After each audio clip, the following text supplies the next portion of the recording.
पंढरपूर तालुक्यातील भाळवणी येथील सहकार शिरोमणी वसंतराव काळे सहकारी साखर कारखान्याच्या पंचवार्षिक निवडणुकीसाठी आता विठ्ठल सहकारी साखर कारखान्याचे चेअरमन अभिजित पाटील यांनी रणशिंग फुंकले असून ज्याप्रमाणे विठ्ठल सहकारी साखर कारखान्यामध्ये परिवर्तन झाले त्याचप्रमाणे आता सहकार शिरोमणी कारखान्यातील परिवर्तन होणार अशी चर्चा पंढरपूर तालुक्यातील नागरिकांमधून होत आहे।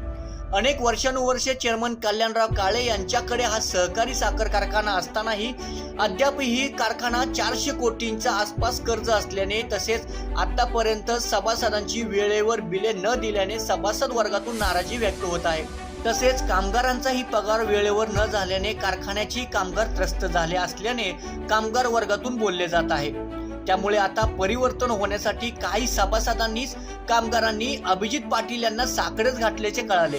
ज्याप्रमाणे विठ्ठल सहकारी साखर कारखान्याच्या सभासदांनी कामगार वर्गांना न्याय मिळवून दिला त्याच पद्धतीने सहकार शिरोमणी देखील हा कारखाना आपल्याच मार्गदर्शनाखाली राहून सभासदांना न्याय देण्याची मागणी देखील यावेळी होत आहे।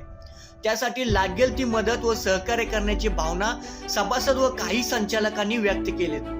यासाठी सहकार शिरोमणीचे आजी माजी काही संचालकही अभिजित पाटील यांच्यात योग्य वेळी पाठिंबा देण्याचीही दबक्या आवाजात चर्चा सुरू आहे। त्यामुळे